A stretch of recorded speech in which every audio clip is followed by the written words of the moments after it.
بسم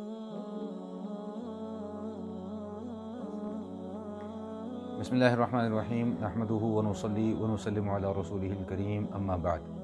مسنون اذکار کے حوالے سے یہ دوسرا کلپ ہے جو آپ کے سامنے پیش کیا جا رہا ہے۔ گزشتہ کلپ میں بھی چند ایسے اذکار آپ کے سامنے بیان کیے تھے جو رسول کریم علیہ الصلاۃ والتسلیم کی صحیح احادیث سے ثابت ہیں۔ آج بھی چند مزید اذکار سماعت فرما لیجئے اور ان کو اپنی زندگی کا معمول بنانے کی کوشش کیجئے۔ سب سے پہلی حدیث صحیح بخاری اور صحیح مسلم دونوں کتابوں کے اندر یہ حدیث موجود ہے۔ سیدنا ابو ہریرہ رضی اللہ تعالیٰ عنہ اس حدیث کے راوی ہیں کہ حضور اقدس صلی اللہ تعالی وسلم نے ارشاد فرمایا، من قال لا الہ الا اللہ وحدہ لا شریک لہ لہ الملک ولہ الحمد وہو علی کل شیء قدیر۔ یہ کلمات اللہ کے حبیب صلی اللہ تعالی علیہ وسلم نے ارشاد فرمائے اور فرمایا کہ ان کلمات کو فی یوم 100 مرۃ، جو شخص دن میں 100 مرتبہ پڑھ لے گا تو اللہ تعالیٰ کی طرف سے اسے 4 بڑے بڑے انعامات عطا کیے جائیں گے۔ سب سے پہلا انعام تو یہ عطا کیا جائے گا کہ کانت لہو عدل 10 رقاب، کہ اس کو 10 غلاموں کے آزاد کرنے کا ثواب ملے گا۔ دوسرا انعام یہ عطا کیا جائے گا کہ کتبت لہو 100 حسنۃ، 100 نیکیاں اس کے نامہ اعمال میں لکھ دی جائیں گی۔ ومحیت عنہ 100 سیئۃ، تیسرا انعام یہ ہے کہ 100 گناہ اس کے نامہ اعمال میں سے مٹا دیے جائیں گے۔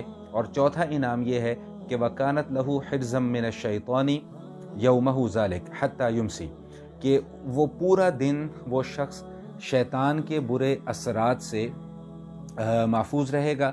اور اس کے بعد ارشاد فرمایا کہ ولم یاتی احد بافضل، کہ اس سے زیادہ کوئی شخص اس دن فضیلت والا نہیں ہوگا مما جاء بہ الا احد عمل اکثر منہ، سوائے اس شخص کے کہ جس نے ان کلمات کو 100 مرتبہ سے بھی زیادہ مرتبہ پڑھ لیا ہو۔ اور وہ کلمات میں دوبارہ ایک مرتبہ پھر دہرا دیتا ہوں، لا الہ الا اللہ وحدہ لا شریک لہ لہ الملک ولہ الحمد وہو علی کل شیء قدیر۔ دوسری حدیث سیدنا ابو موسیٰ الاشعری رضی اللہ تعالیٰ عنہ سے مروی ہے۔ وہ فرماتے ہیں کہ حضور اقدس صلی اللہ تعالیٰ علیہ وسلم نے مجھے ارشاد فرمایا کہ الا ادلک علی کلمۃ من کنوز الجنہ، کہ کیا میں تمہیں ایسے کلمات نہ سکھا دوں جو جنت کے خزانوں سے نازل کیے گئے ہیں؟ فقلت بلا، میں نے عرض کیا کہ یا رسول اللہ ضرور مجھے سکھلا دیجئے۔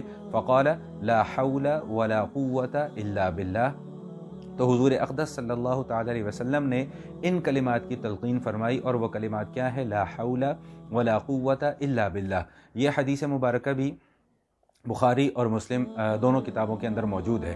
ان کلمات کے الفاظ کے اوپر ذرا توجہ فرمائیے گا کہ لا حول ولا قوت الا باللہ، ان کلمات میں انسان اپنی بے بسی کا اظہار کرتا ہے اللہ جل شانہ کے سامنے کہ اے رب کائنات، اگر کوئی نیکی کا کام میں کر رہا ہوں تو وہ بھی میں تیری توفیق کے بغیر نہیں کر سکتا، اور اے رب کائنات اگر میں کوئی گناہ کے کام سے بچ رہا ہوں تو وہ گناہ کے کاموں سے بچنا بھی یا اللہ آپ کی توفیق کے بغیر ممکن نہیں ہے۔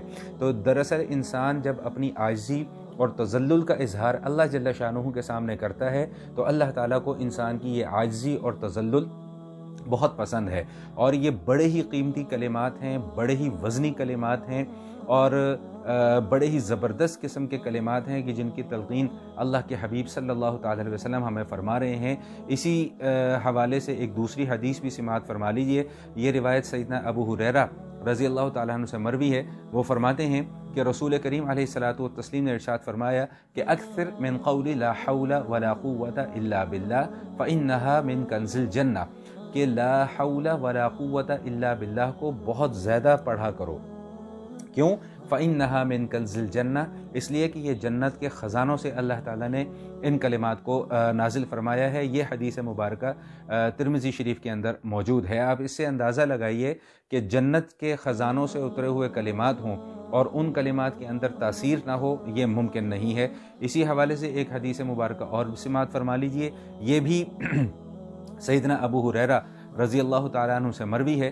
وہ فرماتے ہیں کہ رسول کریم علیہ الصلاۃ والتسلیم نے ارشاد فرمایا کہ الا ادلک علی کلمۃ من تحت العرش من کنز الجنہ، کہ کیا میں تمہیں کچھ ایسے کلمات نہ سکھا دوں جو اللہ کے عرش کے نیچے سے اور جنت کے خزانوں سے نازل ہوئے ہیں۔ اللہ اکبر کبیرہ، اندازہ لگائیے کہ یہ کتنے وزنی کلمات ہیں کہ اللہ تعالیٰ نے اپنے عرش کے نیچے سے جنت کے جو خزانے ہیں ان خزانوں میں سے ایک خزانہ ہمیں عطا فرما دیا ہے۔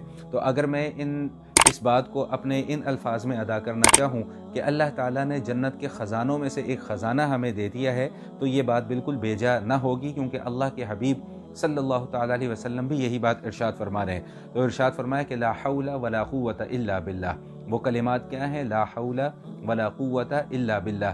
جب انسان ان کلمات کی ادائیگی کرتا ہے تو رسول کریم علیہ الصلاۃ والتسلیم ارشاد فرماتے ہیں کہ یقول اللہ تبارک و تعالی، اللہ تعالیٰ بندے کی زبان سے ان کلمات کو سننے کے بعد یہ بات ارشاد فرماتے ہیں کہ اسلم عبدی واستسلم، کہ میرا بندہ میرا تابع دار ہو گیا اور میرا بندہ میرا مکمل فرما بردار ہو گیا۔ ظاہری سی بات ہے، جب انسان اپنے تذلل کا اور اپنی عاجزی کا اظہار رب کائنات کے سامنے کرے گا تو عاجزی تبھی کرے گا کہ جب بندے کے اندر فرما برداری ہوگی۔ اس حدیث کو امام بیہقی نے دعوات الکبیر کے اندر بیان فرمایا ہے۔ یہ مختصراً چند کلمات تھے جو میں نے آپ کے سامنے عرض کیے۔